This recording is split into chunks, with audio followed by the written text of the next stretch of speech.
Hey, what's going on, everyone? Nick Yuskevich here again with Daily Fantasy Winners. We've got the next edition of Tee to Green here.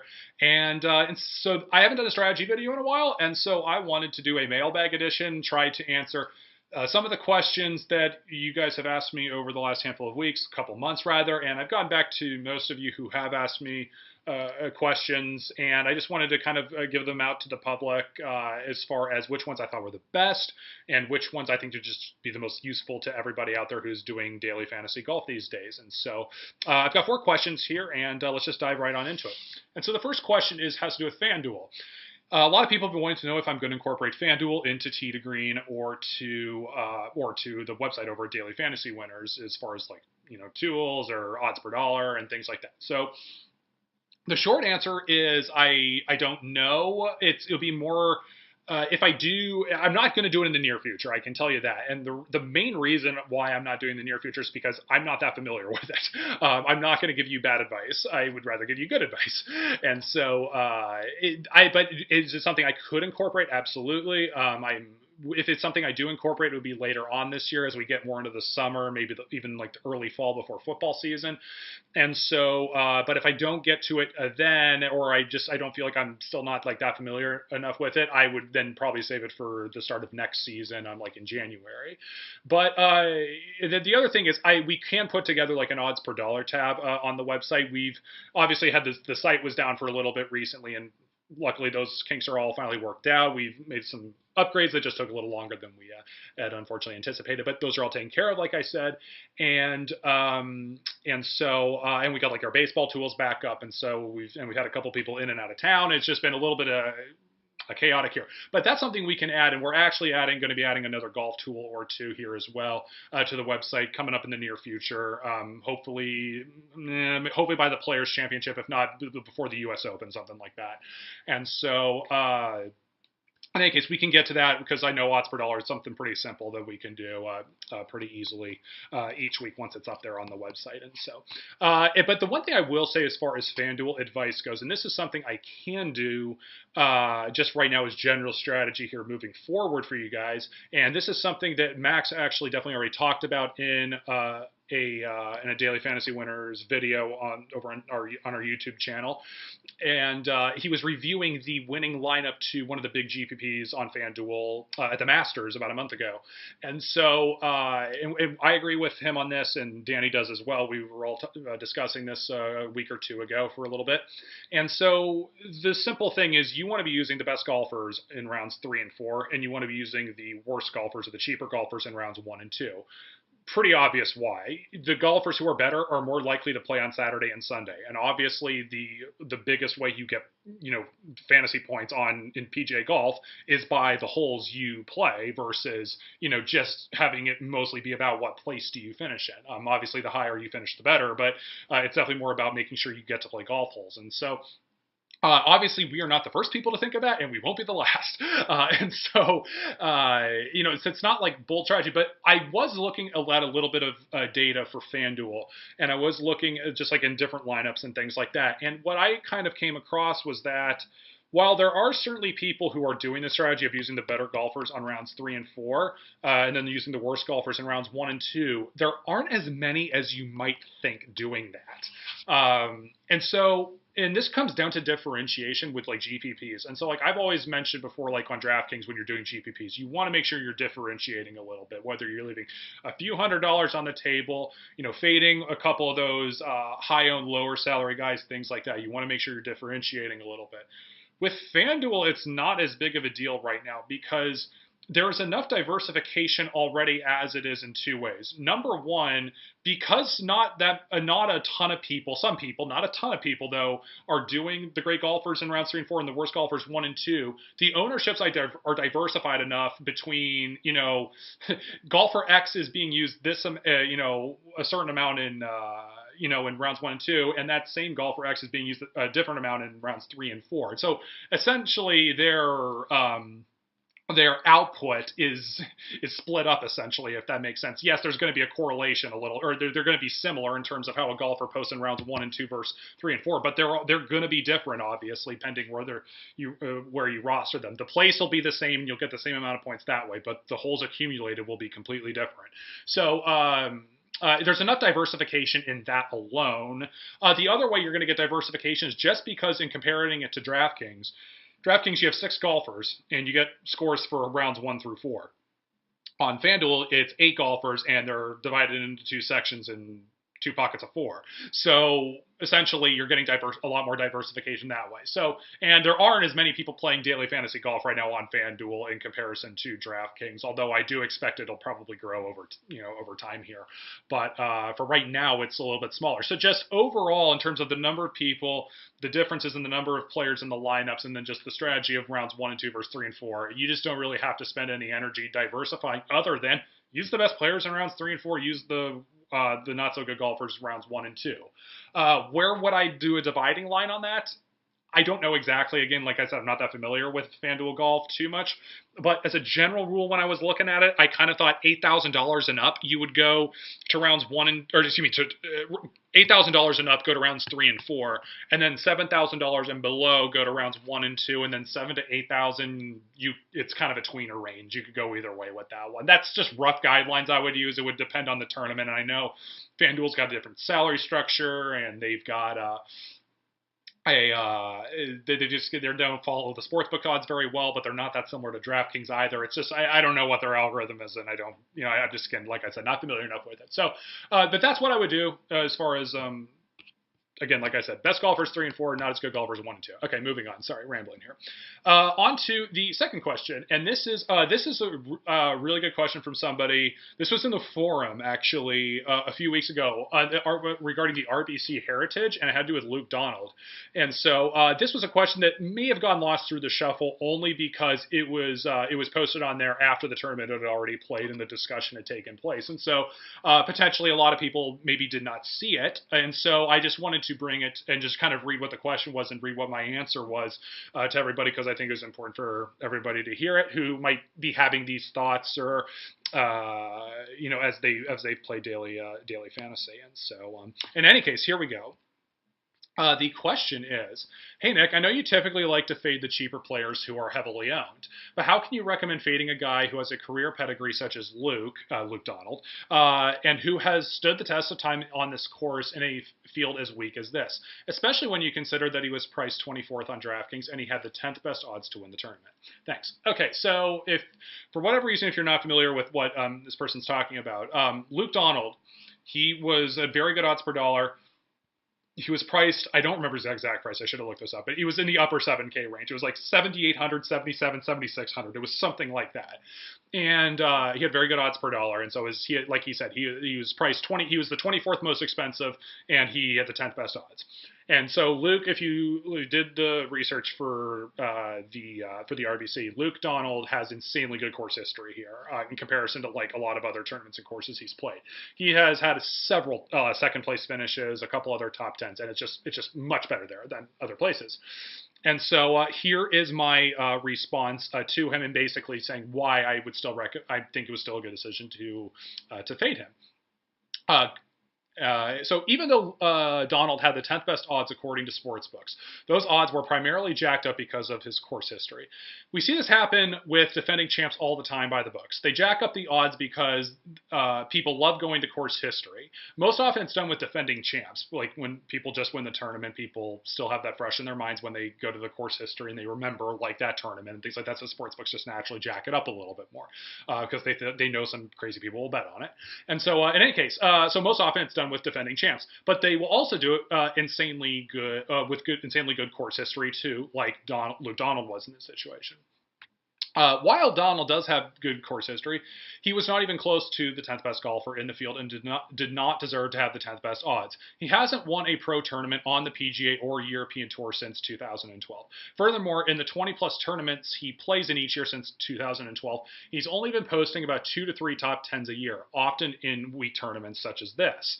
Lost my place. Donald was 33 to win the tournament. He should have been more like 40 to 50 to 1 odds despite the great history, and was actually 40 to 1 at some sports books. I know that sounds crazy on the surface, but sports books just don't give away free odds like that if course history was really that strong of an indicator.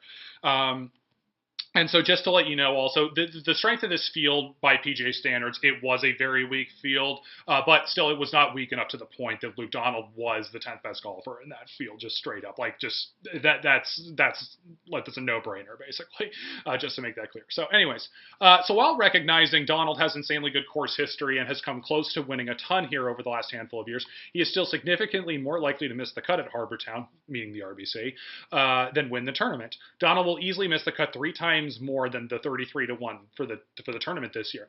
His missed cut rate over the last few years is about 25 to 30%. And more of these missed cuts have been in weaker tournaments as he's gotten older, such as this. He's also been highly irrelevant in several other events, even when he has made the cut. So while Donald is clearly very good at Harbour Town, and his expected missed cut rate will be probably more like even 10% here at a place like the RBC, unlike the 25 to 30% he's been showing in all tournaments since 2012. So obviously, because Harbour Town has great course history, and I'm giving him, like, obviously the benefit of the doubt to a certain extent, down to like 10%. There's definitely variance in just how much. There's definitely variance in just how amazing this course history is, since there isn't any golf course on the PGA Tour that's going to play that significant of a difference for the average player. Harbour Town is very much a different golf course than the others by comparison, but still there is not going to be a golf course that's just like so astronomically different that's like it takes away like you need like that much course knowledge, or it's like you need to, or just plays that much different or something like that. It is definitely a different course than most of the courses on the PGA Tour, but it's not that much different, essentially, is what I'm trying to explain here. And so a couple other things here in this response. I should also mention that I thought Donald was the easiest lock to have over 20% ownership. He was over 20% in most GPPs, not all GPPs. He was 20 to 25% basically in most GPPs, and I think in a couple of the cheaper ones he was a little bit under 20, which shocked me completely. So at the end of the day, this was a math decision. This, like here, just by projected ownership and looking at this logically, just by kind of looking at the numbers. And then I wrap this up by saying, or there's a couple last points here. Even in the worst case scenario where Donald finished second, in a near worst case scenario is he wins, obviously, but even in a near worst case scenario where Luke Donald finished second, like he did in this tournament, you still weren't required to have him in most GPPs. And I posted a link on there that shows like ownership data for ownership data and like the leaderboards of like some of the different like the DraftKings events, stuff like that. And basically the only GPP where you needed Luke Donald to win it was the Drive to Green, which is like the biggest GPP there is in terms of number of entries. Almost all the others did not even, the winner did not have Luke Donald in their lineup, who finished second in the tournament. So made that point. And then the last contributing factor is that Donald has been running insanely hot with his putter this season compared to his average over the last few years. And he was the second hottest putter per the Daily Fantasy Winners putting tool. So he's been expected to regress, and that was definitely a driving factor behind this as well. And then, so that's the end of the specific point that I made in the response.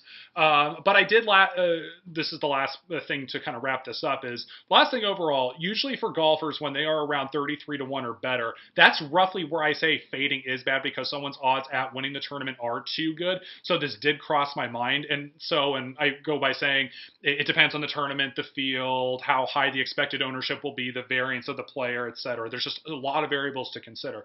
But ultimately, of all the reasons I mentioned, that's why I went with it. It's just there were a lot of different variables to consider there, and why Donald should have been worth fading there.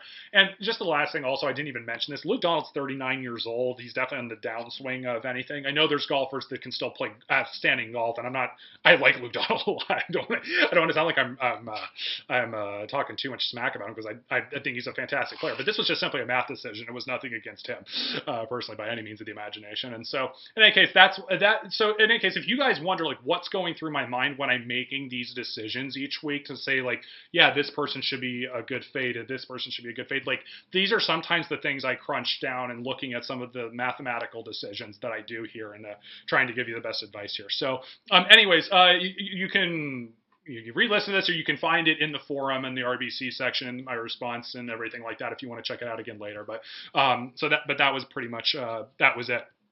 And so that is it for the second one. Second question. The third question. This is somebody that's new to Daily Fantasy, and actually, I've got a couple of these recently, and they're basically asking about cash and GPP. What stakes should I play? And this is kind of more for beginners here. And so one person says here, "Hey, where am I? Yeah, I'm new to Daily Fantasy Golf. I wanted to give it a shot because NBA season has wrapped up, and I want something else to do besides baseball.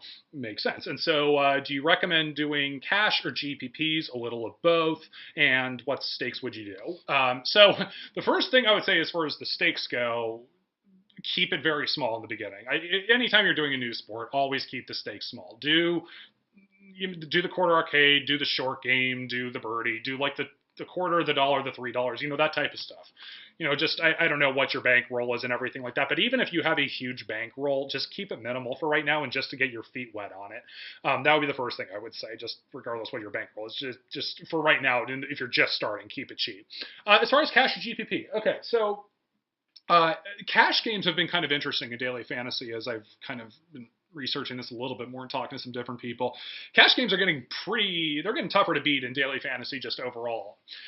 Baseball, it's very difficult to be consistent winner in cash just because there's so many people out there with models and algorithms now and tweaking different things. And, just because there's obviously a rake, it's tough to get an edge in cash games, so to speak. And so with golf, it's not as bad as baseball, but even comparing where golf cash games are today, where it was even as recent as last year or 2 years ago, it's more advanced now than it was. Like, people are only going to get better at Daily Fantasy here moving forward. Now, things will change. The industry is always going to keep changing, and who knows? I mean, your guess is as good as mine on really how the industry is going to go. But it's always going to change. But for right now, at least in the near future, it's only going to continue to get better and stronger as far as the Daily Fantasy Golf, the cash games in particular go. And so my recommendation is, if you're new to this and you're doing small stakes, is to do cheap GPPs, because a lot of the advice I do in Tee to Green is based on GPPs, ownership, kind of the fading the higher owned, lower salary guys and things of that nature, and some things like that. And I just think you can get a better edge in GPPs based on the ownership in that regard and certain strategies that way. But you can do cash. I'm not saying you shouldn't play cash altogether.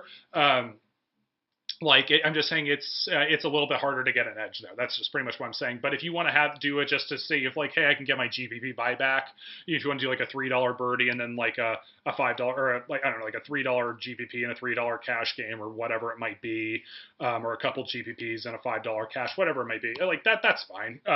But I would just keep it cheap, and I recommend doing several cheaper GPPs or a handful of cheaper GPPs rather than like one or two more expensive GPPs. I think just if you're going to play Daily Fantasy, doing multiple GPPs is more fun doing more cheap ones than just one expensive one and writing that out to die. There's a lot of variance in GPPs, or in single day events or single tournament events, and golf is especially high variance. So I would more try to build a handful of cheaper lineups if you're going to do it. And so hopefully that answers your question. You guys' questions, and I've answered most of these questions to most people, but maybe not necessarily everybody. And then the last thing I wanted to dive into, and this is again, a handful of people have been asking me about this, and this has to do with models and like projection systems, and should I use them, with who should I use, and things of that nature. And so I have long said with models, and my opinion on golf models has changed a little bit over time. Hasn't always been the exact same, but for the most part with golf models, I have always thought that you should never live and die by them. You can use them as a guide, or you should use them as a guide or a reference point. You should never live and die by them. The reason why I say this is because in a baseball model or a basketball model, Team A plays Team B. They're playing in this ballpark. These two pitchers are pitching, or these basketball players are expected to play this many minutes, and they're going to have this matchup. And you can just simply enter projections, and it should spit out some good projection for you on whatever you're weighing. And you can tweak your model, but when you tweak your model, you're tweaking it for everything essentially. In a golf, if you're tweaking a model, the problem is you have to tweak your model each and every week for golf because you're playing a different golf course each week. Unlike, I mean, yes, baseball you play in different ballparks, but those are minimal, or those are small different. I mean, they're differences. Don't get me wrong, but it's not the same thing. You're not making a new model for a new ballpark, basically. For golf, you have to change the model because you're playing everyone's playing on a different golf course every week, and so what's important on a given week can change definitely from week to week. And so, yes, it is. You can change the model and then say, yes, this is good stuff. But the truth of the matter is, you need to get a good sample size. Like if you just use a model at a tournament and it gives you good results, that doesn't mean the model was great. You could have just been lucky. And then you're going to need several. What I would say, what you really need to know if a model's good for a certain course is get several years of tournament history using that specific model. And so, and my guess is nobody out there, I don't even know exactly the exact date when Daily Fantasy Golf started, but my guess is between when golf fantasy models started and when PGA Golf started and getting enough of a sample size, nobody has that right now. And so my opinion is it's a good idea to try and use maybe somebody, if you want to buy somebody's projection system or use your own model and things like that and tweak the variables, absolutely go for it and use it as a guide. Just don't live and die by it because it may not give you the proper results that you're exactly looking for. So if there's anything I would just say combine some of the maybe combine some of the two or the three things you're using. So if you want to use sportsbook odds, you want to use some advice from me, you want to use somebody else's projection system, and you want to kind of combine this and take thoughts and you kind of want to pick and choose a little bit and tweak certain things, absolutely. If just do little things like that. But I just say for models, like if you're going to, sorry, actually, this is a very important point I almost forgot. If you do buy a projection system out there, I can't emphasize this enough. If you get a projection system that, I don't know, like every system's different in terms of what they give you and with their packages. But if they give you a package that says this person has this win percentage expectancy, but they also give you like top 20 expectancy or miscut expectancy and things like that, those can be very dangerous because if you get a package out there, you see a projection system and it says like this golfer has, let's say, the 8th best chance to win the tournament, but he only has like the 25th or 30th best chance to make the cut. That's a crap projection system as far as I'm concerned. Yes, there is a difference for golfers in being high flow, like if you have maybe a high floor, low ceiling type of a player or a low floor, high ceiling. Like, yes, there are those certain types of players, but there should never be something that should be that vastly different, basically. I've seen a couple projection systems out there where it's like, somebody, they're saying, yeah, this person's 25 to 1 to win the tournament, but he's really more like the 30th best golfer the 30th most likely golfer to miss the cut because of some form of recent history. And it's like, no, that it does not work that way. If you're putting yourself in, if you're that likely to win a golf tournament, you're also somewhere along those lines that likely to be in position to win the golf tournament, and so therefore you should be that much likely to essentially to make the cut, if you will. There should be just that drastic of a difference. There's going to be little differences, and that's perfectly fine. And there are, like, if you have a tournament that's on a really skilled golfer that maybe isn't a bomber and you're playing on a longer course, yeah, okay, I get it. It's hard to be the best golfer over 4 days on that golf course. Okay, I see where maybe his made cut percentage might be a little bit better in comparison to where his expectancy is to win the tournament. Okay, I get that. But it should not be where it's like that drastically different. So beware of those projection systems is something to kind of keep an eye out for. But as far as like where to go, I think FantasyLabs is great. You can make your own model on there. You can tweak it. You can use the general model that's on there that they provide for you. They have a cruncher on there. They got all kinds of things, and we obviously do stuff with FantasyLabs. If you want to, obviously, if there's other places out there too, you can search. There's a lot of places out there that offer this kind of stuff right now. And so, my guess is just kind of snoop around, kind of see what's best, and but just use it as a guide at the end of the day. Don't use it as your bread and butter. And so, I will always, and I'll just wrap it up by saying this: if you are new to daily fantasy and you don't know golf well at all, and you're just expecting to grab somebody's model and then just live and die on that and expect to make money easily out of the gate, that's dangerous. You should get a certain familiarity with golfers and especially the golf courses just to get a feel for how golf works. That's why I always say if you're new, keep the stakes small. Just keep it as small as possible for right now until you get a better feel for it. Don't, and other than that, you're just gambling and you're probably likely going to lose. So that's definitely my take there on that. And so hopefully that answered enough of your guys' questions and enough details on it. And hopefully I was clear on it enough. So yeah, hopefully you guys enjoyed this. And then I will be cranking out the Quicken Loans. I think it's the Quicken Loans this week. The tournament that's supposed to be a Quail Hollow, but it's not a Quail Hollow this week. It's at a different course because they're doing construction to Quail Hollow for the PGA Championship because that's the venue for it this year. And so this has actually this is a good thing. If you're new to Daily Fantasy, I would not recommend start playing this week. At least wait till next week till the Players Championship, which is one of my favorite tournaments and one of the best Daily Fantasy tournaments of the year, actually, in my opinion as well. And so. It's just going to be a hard tournament to get a grasp on because it's a new course and we don't have very much data to go off of in the past. So anyways, that's it for this episode. I'm at Nicky Skevich on Twitter at Nicky Skevich. And then Daily Fantasy Winners is on Twitter at DFSnerd. And then you can subscribe to our YouTube channel and we very much appreciate that. All right. Thanks, everyone.